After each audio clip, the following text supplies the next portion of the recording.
A very good morning, good evening, good afternoon, wherever you are in the world. My name is Lisa B, as you can just see down there. Apologies.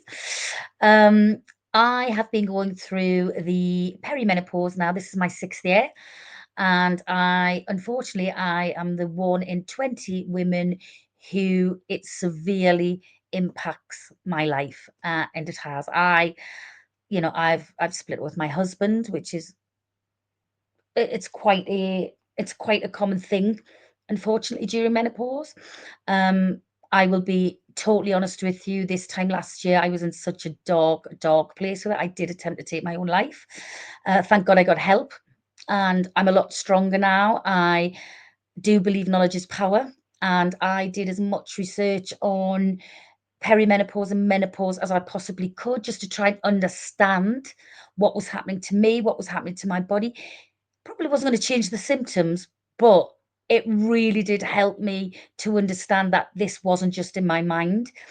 This is a debilitating medical thing, and that just gave me reassurance to basically say to myself, no, this is not me being a drama queen. This is not me just being, looking for attention. This is something that I'm dealing with day in and day out. Um, every every single kind of menopause symptom that I come across, I just check off the list, and it's just like, like I say, it's debilitating, and it does set us as women on a different path in life, I think. However, like I said, knowledge is power, and now I go to my doctors probably knowing more about menopause than they do. Because I don't know if you're aware of this, but your local GP actually only gets, in all of their years of training of becoming a doctor, 4 hours of research on menopause, and half of the population are going to go through this.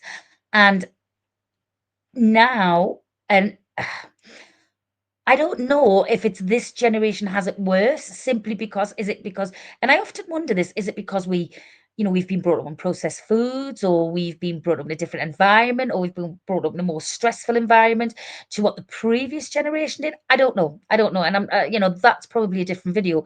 But this one is 7 unusual symptoms. I haven't watched this. This is going to be my first reaction to it. And I'm quite intrigued to see how many of these 7 unusual symptoms, if I've got them.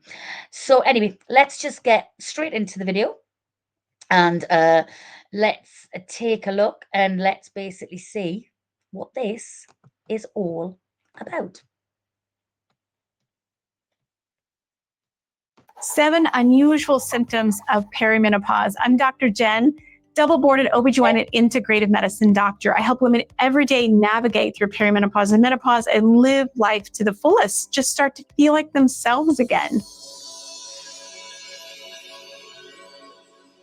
So let's talk about some 7 unusual symptoms that could be perimenopause. So first, itchy ears. Itchiness all over actually can be a symptom of perimenopause, where you feel like your skin is just itchy and irritated and dry. And believe it or not, inner ear is a small space. And whenever you have... Right, sorry, I've got to speak about this. Is check, check, and check. The skin thing, the inner ears, they're itchy all the time. But I've developed, I don't know anybody else, but I've developed kind of across the back of my shoulders. I've developed a really bad itchy area. And this sounds crazy, but I've always been quite sensitive there, and I've always, a lot of the times I have to cut labels out, things like that, because it's almost like a scratch my skin, and like I say, I'm quite sensitive. Uh, Never, ever, ever suffered spots, or I've been very, very lucky. Never suffered spots, never had like raised skin or anything like that. Never really had dry skin. I've always been very, very lucky. I've always had quite good skin, and I've never been one to look after it, which I know is shocking. However, I've developed this crazy itch kind of all across the top of my shoulders, and I've got quite like raised little bumps there. Never had them in my life. Didn't know what on earth they were. Thank you. There's another one that it looks like I have. Aren't I a lucky lady? The declining estrogen, you get drying of your tissues, which can lead to the sensation of itchy ears. 2, tinnitus or ringing in the ears. So ringing in the ears can be a lot of different causes. So you should always make sure you're evaluated for things like nutrient deficiencies or a viral infection or various other medical conditions. Okay, I'm coming back to that. Yep, I get it. I get that.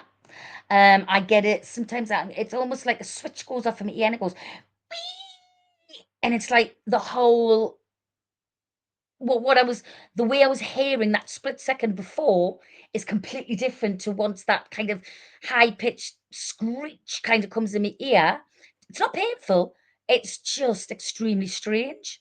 So again, it's coming down to lack of estrogen, which, as I said, I know knowing about these symptoms isn't going to change it, but by God, it just validates it. Do you know what I mean? Conditions can actually cause ringing in ears, but if not, it could actually be a sign of perimenopause. 3, changes in your body odor.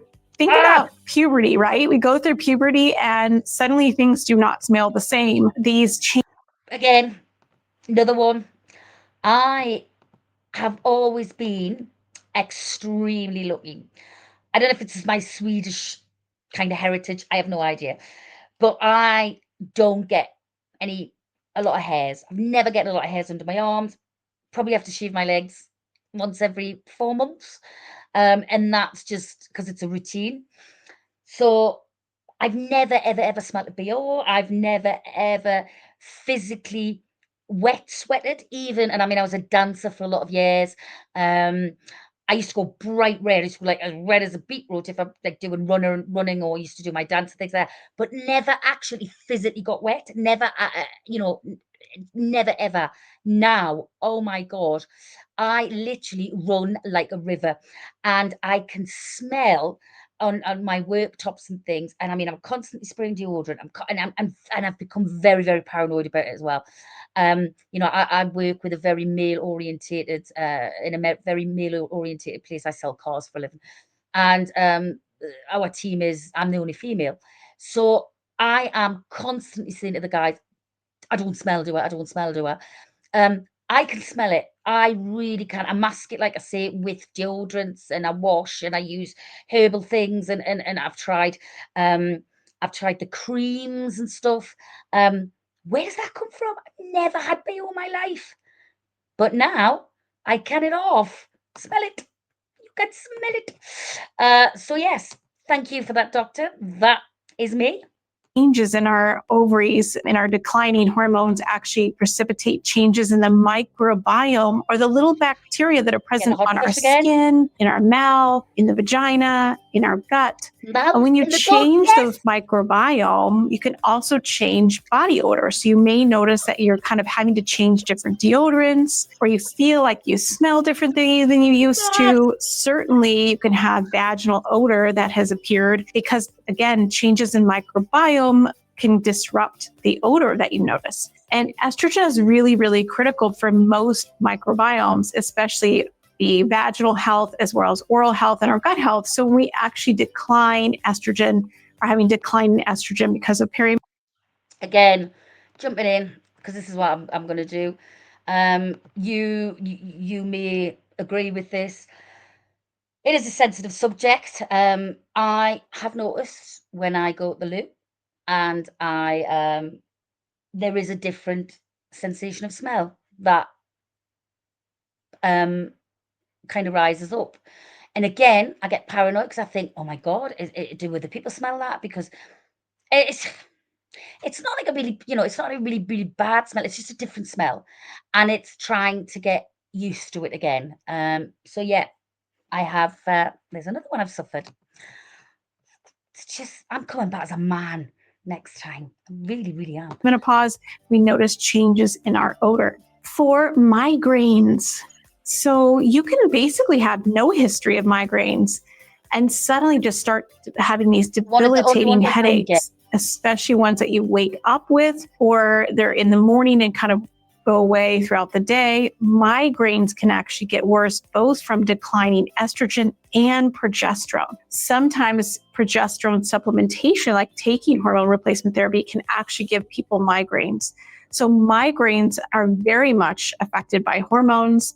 And some women even have cyclic migraines where they have migraines only starting luteal phase and through their period, but they actually don't have migraines other times. So migraines can be an often sign of perimenopause starting. Next, we actually have burning mouth, burning gums, basically oral health. Again, the microbiome changes because your hormones change. And Yes, yes, yes. I found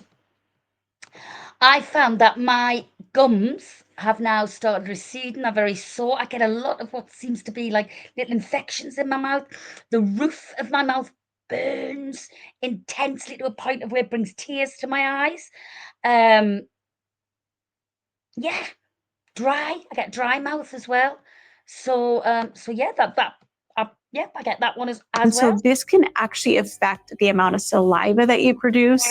It can affect the nerves that are in the oral cavity. It can affect a lot of different aspects of the health of your oral health in general. Actually, women have more disease, dental disease, believe it or not, going through perimenopause because, again, the microbiome changes due to these hormones. Totally. And so you may experience now suddenly a cavity or this burning sensation in your mouth or your lips or your gums, all related to both declining estrogen because you're not making as much saliva, but also because the nerves are affected and the microbiome is affected. Next, we have joint pain.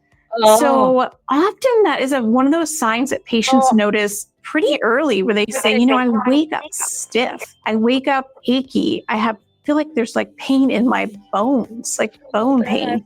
And that is also it's both related to progesterone and estrogen. In fact, estrogen is so critical for bone turnover and bone health in general that when we go through perimenopause and start having especially those fluctuations in estrogen, which, that's part of those stages of perimenopause. So check out my video about stages of perimenopause if you want to yes, I learn will. more specifically about that. But joint Definitely. pain is a common symptom of perimenopause. Next is heart palpitations. If you saw the little video on Oprah, that was actually one of her very first symptoms of perimenopause is she started having these flutter sensations in her heart. She felt like she would just be resting and sitting and feel like her heart was racing, almost like she had too much.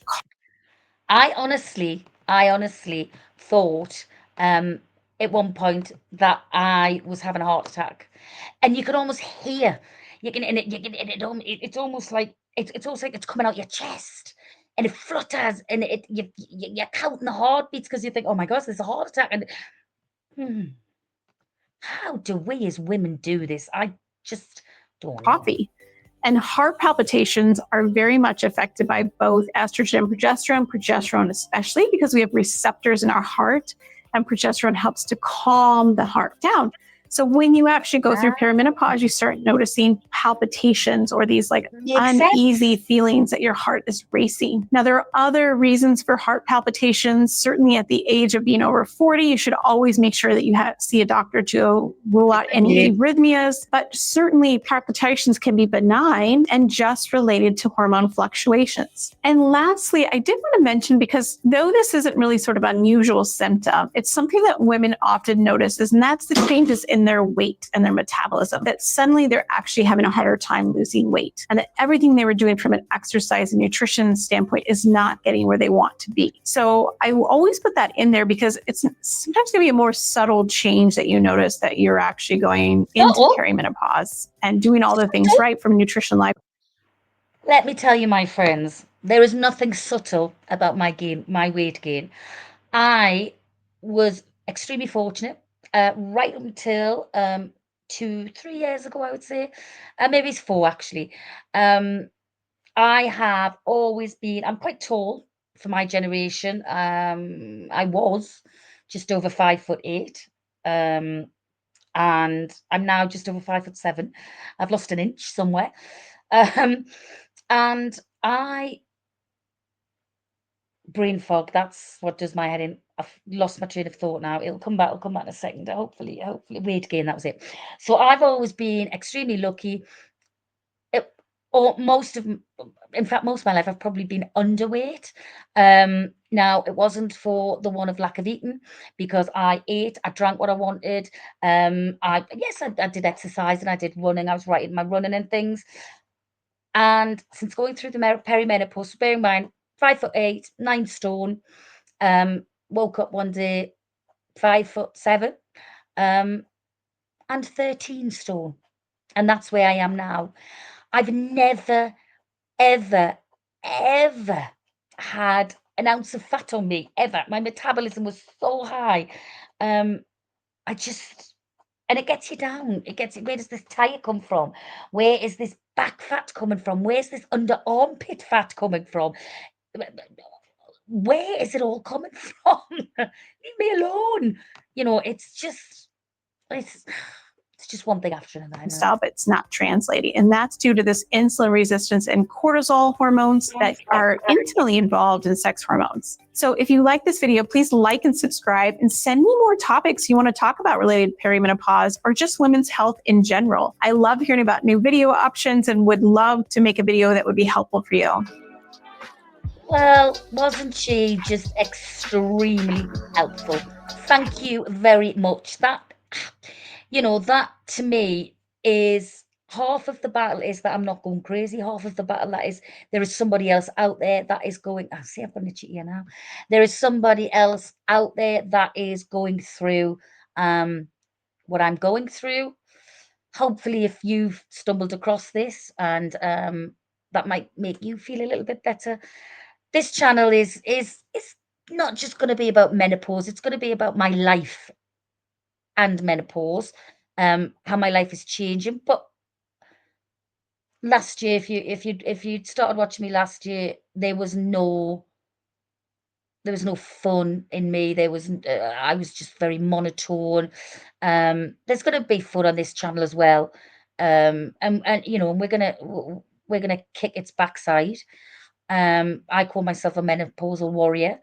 Um, so yeah, hopefully that may have helped you. I will put the details um, of this very informative video down in the description. So if you want to click on and subscribe to it, please do. I'll probably be doing a lot more of reaction videos to to her stuff, because I think she explains it just very easily. Doesn't use huge medical words, which gets me very, very confused. So yes, so thank you very much for enduring this. And please, if you do have any other unusual symptoms, please comment below, and I'll let you know if I've got them as well. But listen, my menopausal warriors, we are in this together. Let's kick its butt. And as I always end a menopausal video, up yours, menopause. Night night, guys.